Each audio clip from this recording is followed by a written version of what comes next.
Hello friends, आज हम बात करेंगे नाइट्रोजन मेटाबॉलिज्म की। जैसा कि प्रीवियस क्लासेस में हम लोग नाइट्रोजन मेटाबॉलिज्म के बारे में पढ़े थे और उसमें हम लोग अमोनिफिकेशन और नाइट्रिफिकेशन के बारे में पढ़ लिए थे। अमोनिफिकेशन क्या था? जितने भी नाइट्रोजन हैं जो डेड ऑर्गेनिक मैटर रहते हैं सॉइल के अंदर, उसको अमोनियम में कन्वर्ट करना कहलाता था ना अमोनिफिकेशन। और नाइट्रिफिकेशन क्या था?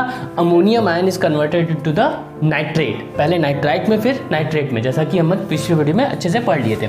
अब बात करेंगे आज हम डीनाइट्रिफिकेशन की कि व्हाट इज़ द डीनाइट्रिफिकेशन। तो जैसा कि नाम से ही क्लियर हो रहा है, डीनाइट्रिफिकेशन मीन्स इसमें अमोनियम आयन फिर से कन्वर्ट हो जाएगा किसमें? नाइट्रोजन में। तो ammonium ion is converted into nitrogen. अब सॉइल में अगर वो अमोनियम आयन के फॉर्म में कोई नाइट्रोजन है, कोई नाइट्रेट के फॉर्म में है, कोई नाइट्राइट के फॉर्म में है, नाइट्रस ऑक्साइड के फॉर्म में है, तो वो कन्वर्ट होता है नाइट्रोजन में। और विद द हेल्प ऑफ किसकी हेल्प से? Denitrifying bacteria. Very very important कि अमोनियम आयन नाइट्रोजन में कन्वर्ट होता है किसकी हेल्प से? डीनाइट्रीफाइंग बैक्टीरिया की मदद से। ठीक, तो डीनाइट्रीफाइंग बैक्टीरिया की मदद से ammonium ion is converted to the nitrogen. This process is known as the denitrification. Simple सी प्रोसेस है। अब क्वेश्चन मेनली पूछा क्या जाता है, पहले ये पढ़ते हैं। डीनाइट्रीफाइंग बैक्टीरिया जो होते हैं दो टाइप के होते हैं, या तो हेटेरोट्रॉप होगा या तो ऑटोट्रॉप होगा। ठीक, हेटेरोट्रॉप मतलब कि ऐसे बैक्टीरिया जो कि अपना भोजन या न्यूट्रिएंट किसी और सोर्स से लें, और ऑटोट्रॉप जो खुद ब खुद बनाए। ठीक, तो वो बात की बात है, क्या होता है कैसे होता है वो बात की बात है। बट हेटेरोट्रॉप में वो कौन से डीनाइट्रीफाइंग बैक्टीरिया हैं जो कि हेटेरोट्रॉप है? तो वो है हमारा पैराकोकस डीनाइट्रिफिकेंस और सूडोमोनास डीनाइट्रिफिकेंस। इसमें से जो ये वाला है सूडोमोनास डीनाइट्रिफिकेंस, ये मोस्ट इंपॉर्टेंट है। तो याद रखिएगा दोस्तों कि Pseudomonas denitrificans is the heterotrophic denitrifying bacteria which convert ammonium ion और nitrate ion, nitrite ion into the nitrogen. Clear? उसके बाद ऑटोट्रॉप होते हैं। तो ऑटोट्रॉपिक बैक्टीरिया कौन से है? वो है थायोबैसिलस। ये भी बहुत ही इंपॉर्टेंट है। तो हमें अब एनसीईआरटी में अगर बात करें तो एनसीईआरटी में बेसिकली क्या दिया हुआ है? Pseudomonas and Thiobacillus is the denitrifying bacteria. साफ साफ लिखा हुआ है। मतलब कोई भी अगर क्वेश्चन आता है, चाहे वो नीट हो, पीजीटी हो, टीजीटी हो, कुछ भी हो, तो अगर क्वेश्चन यहाँ से पूछेगा तो यही पूछेगा कि सूडोमोनास और Thiobacillus is the denitrifying bacteria और नॉट।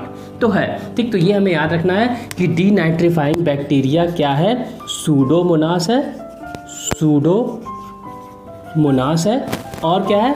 थायोबैसिलस है।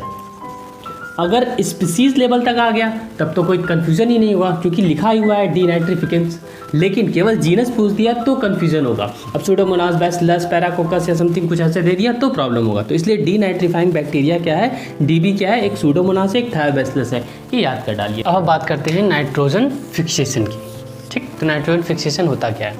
Actually the conversion of nitrogen to ammonia is known as the nitrogen fixation. Simply NCERT की बुक में ये लिखा हुआ है, the conversion of nitrogen to ammonia is known as the nitrogen fixation. लेकिन nitrogen fixation basically 3 type से हो सकता है। कैसे कैसे? एक तो with the help of the electrical atmospheric nitrogen fixation, जिसको बोलते हैं इलेक्ट्रिकल एटमॉस्फेरिक नाइट्रोजन फिक्सेशन। और दूसरा होता है इंडस्ट्रियल नाइट्रोजन फिक्सेशन। और तीसरा होता है बायोलॉजिकल नाइट्रोजन फिक्सेशन।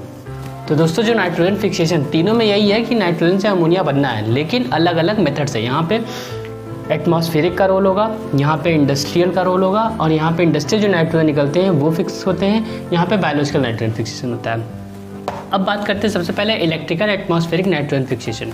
तो इलेक्ट्रिकल नाइट्रोजन फिक्सेशन में नाइट्रोजन और ऑक्सीजन जब आपस में मिलते हैं तो बनाते हैं 2NO। यहाँ पे लिखा है यूवी रेज और थंडरिंग होती है ना, बादल गड़कता है। तो जब बारिश भी होती है और जो नाइट्रोजन वहाँ पे डेड ऑर्गेनिक मैटर होते होंगे, वो सब यूवी रेज, थंडरिंग के सब चीज़ें होती हैं आपस में, तब जाके हमारा नाइट्रस ऑक्साइड बनता है। इसमें एक कॉन्सेप्ट ये भी है कि जो NO होता है, जो हमारा नाइट्रस ऑक्साइड होता है, और जब बारिश होने लगती है वाटर, तो वाटर से रिएक्ट करके वो या तो NO2- मतलब नाइट्राइट बनाते हैं, या NO3- मतलब कि नाइट्रेट बनाते हैं। और ये नाइट्राइट यानी कि नाइट्रेट फिर से वाटर से रिएक्ट करके क्या बना देते हैं? ये HNO2- और ये HNO3 बनाते हैं, जो कि क्या है? नाइट्रिक एसिड, एक प्रकार का एसिड है, जिसे हम लोग कहते हैं एसिड रेन। तो नाइट्रोजन फिक्सेशन का ही एक पार्ट है हमारा एसिड रेन। होपफुली आपको ये समझ में आ रहा होगा कि इलेक्ट्रिकल एटमॉस्फेरिक नाइट्रोजन फिक्सेशन क्या होता है। सिंपली नाइट्रोजन जो एनवायरनमेंट में होता है ये ऑक्सीजन से रिएक्ट करके नाइट्रस ऑक्साइड बनाते हैं, और जब बारिश होती है तो नाइट्रस ऑक्साइड कन्वर्ट हो जाता है, नाइट्राइट या नाइट्रेट कन्वर्ट हो जाता है नाइट्रिक एसिड में, और यही कहलाता है एसिड रेन।